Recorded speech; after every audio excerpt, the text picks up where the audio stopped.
Good morning sa atin lahat mga kapatid. May gagawin na naman tayo. Medyo maliliit lang ito mga bro. Kahapon pa ito na sabi ko isingit na lang natin bago lang ginagawa masyado. Ito to AM/FM na radio mga bro. Nalaglag daw ito. Kaya ayaw daw tumunog. Nakita nga ko ito basag. Yan, nabasag yung gilid pala yan. So yan ang ating buhay naman gagawin muna natin sa umagang ito. At saka yung GME up for the box, wala ding power. Kahapon din yan dumating. Kaya lang may ginawa akong TV kahapon, kaya hindi ko na isingit. So bubuksan lang natin, titingnan natin tong dalawa na to kung magawa natin ng paraan. Bago lang daw kasi to, kaya lang nabagsak. Siyempre nabagsak, kaya siguro nagtampo. Kaya na tumunog. Buksan na lang natin mga bro.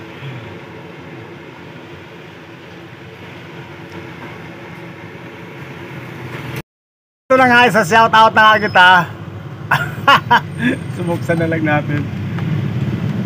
Tingnan natin kung anong magagawa natin nito. Radyo na bagsak, ayaw na tumunog. Siyempre lalo siya binagsak tulad ng pakwan, nahulog yung pakwan daw. Pagbukas ng nakabili, namutla, maputi. sabi ng nagtinda raw, siyempre ikaw ba naman babagsak kung hindi ka mamutla palusot tayo sana lang natin lahat to. Tinignan ko na yung easy cord niya, buhay naman. Nangyayang pa yata yung na ito. Teka, gamitin natin na medyo maliit na screw. Skip. Tingnan natin yung kalagayan na ito. Paano pambigas-bigas din ito.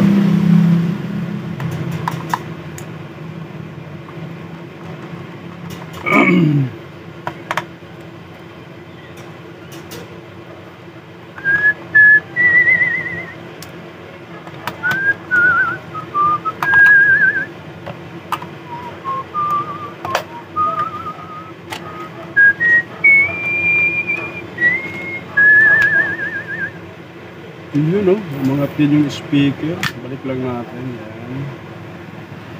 Tapos bakit ayaw tumunog? Wala mang naputol na wire.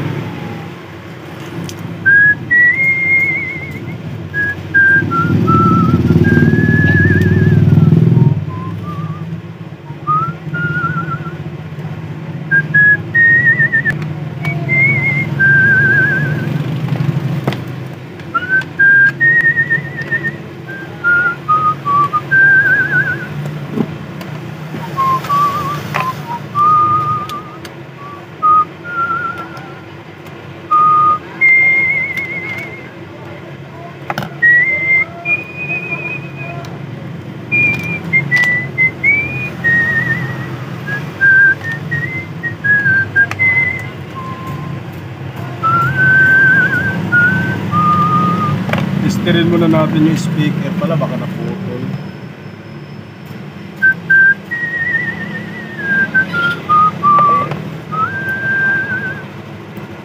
Wala makita yung tester natin dyan. Testirin muna natin. Buhay naman yung speaker, wala namang problema. Saksak natin ulit.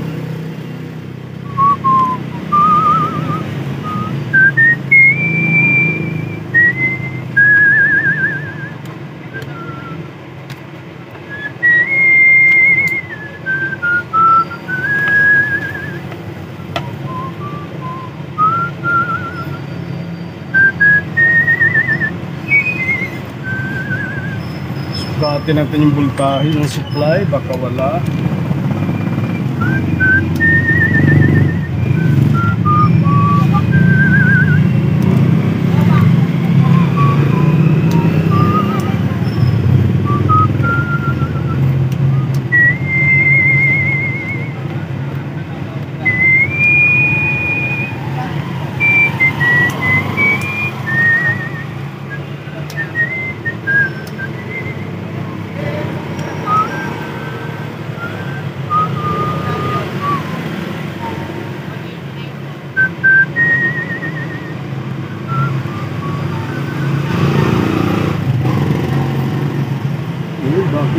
supply.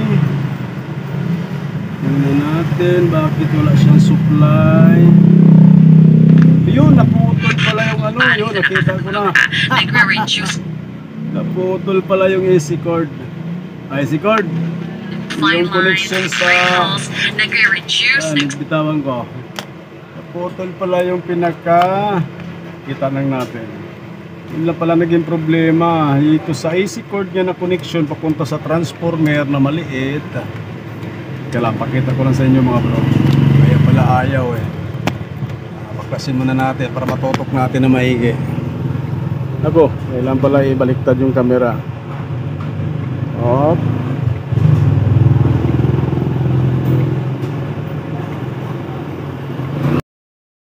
So tuloy natin mga bro. Buti hindi tayo ganang pinahirapan pala nito. Dahil ang naging problema lang pala nito mga bro ay naputo lang yung kanyang connection sa transformer sa primary dito sa galing sa AC cord. Yan, okay, kita mga bro. Ito.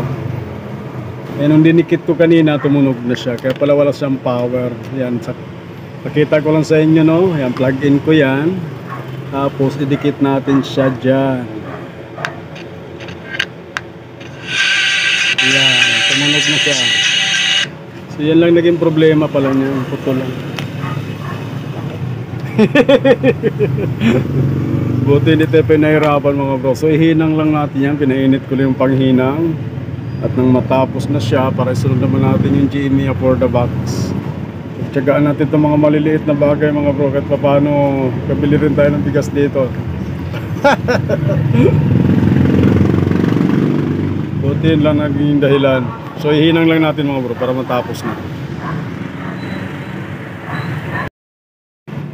Yan, hinang na natin. Uminit na yung ating mahiwagang panghinang.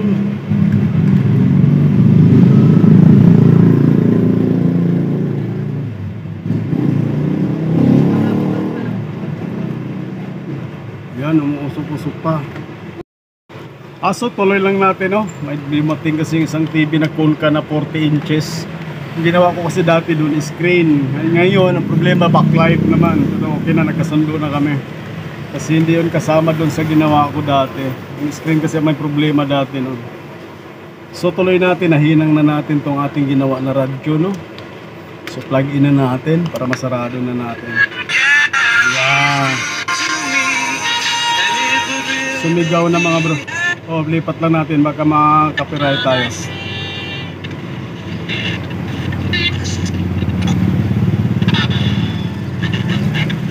Okay na to mga bro, tumunog na.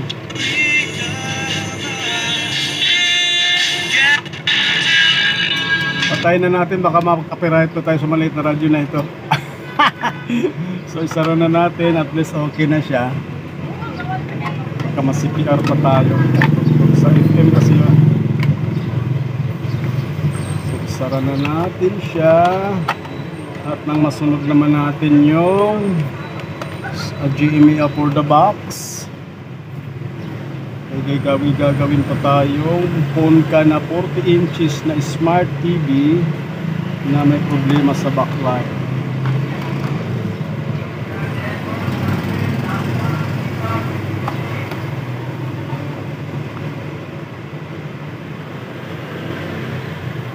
Yan. Naku, parang uulan na naman. Ay! Lumikit pa yung ating AC cord.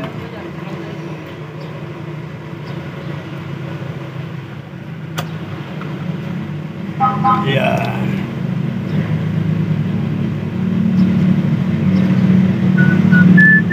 So, okay na ito mga bro. Sunod naman natin GME for the box. So, dito na naman tayo sa GME for the box mga bro. Walang power ito mga bro. Yan, pa-plug in natin, no? Yan, naka-plug in na, wala siyang display. So, buksan na lang natin. Sana magawa rin natin ito mga bro.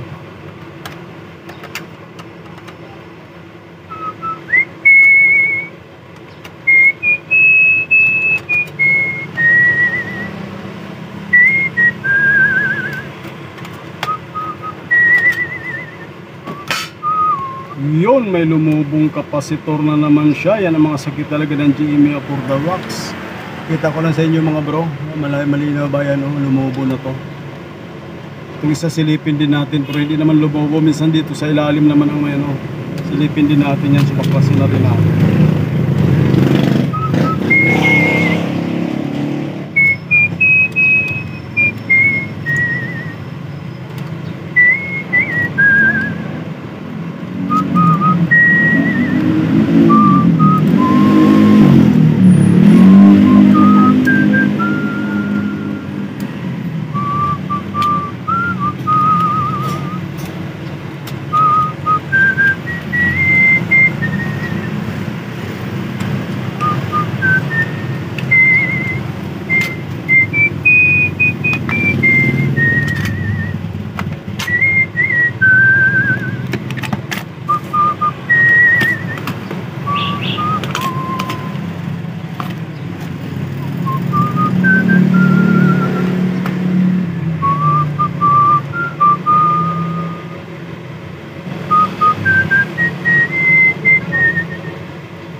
Ayun, no, sa ilalim nga lumubo nitong isa din.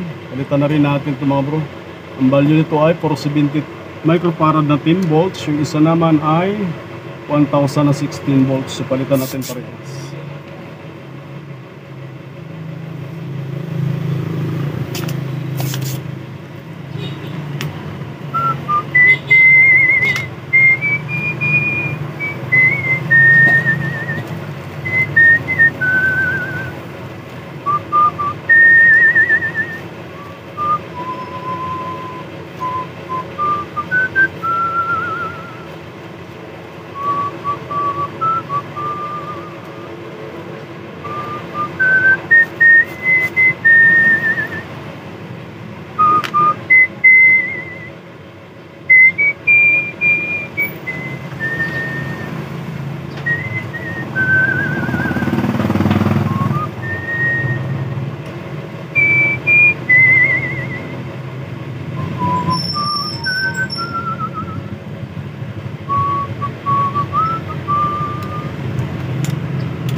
Yung pinalit natin dito mga bro, yung mga hindi siya brand new pero mga original, yung mga sinaunang kapasitor na matitibay.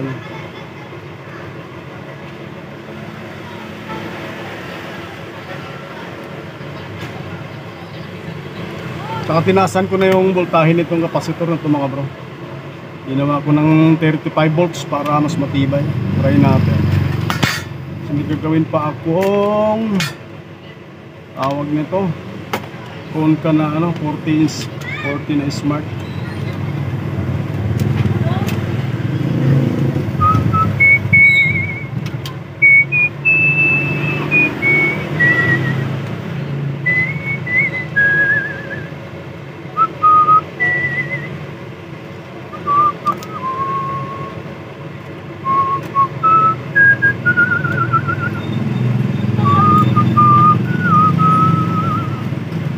Tingnan natin kung magka-power na ito. Yan. Kabit na natin yung dalawang kapasitor. So try natin plug in. Tingnan natin kung sasabog ba siya o gagana. Double check. Okay. Ayan, nakita nyo mga bro. Nagka-power na siya mga bro. Hintayin lang natin lalabas yung number.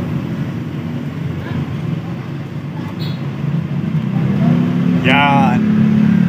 Yan yung mga bro. Tututo ko lang dyan. Yan. Channel 1. Okay na yan mga bro. Sure ball na yan. Sure ball na ang bigas dyan. Sure ball yan. Yan, nilipat ko. So sigurado na. Sigurado na ang bigas sa taga-ulam nito mga bro. Success tayo sa ating boy na manong dalawang maliliit. So maraming salamat lagi sa inyong panonood mga bro sa ating mga ina-upload na video, no? Maraming salamat at magandang umaga po sa atin lahat. May gagawin pa kasi tayong mag-tibing malaki mga bro. Kaya bilisan ko na.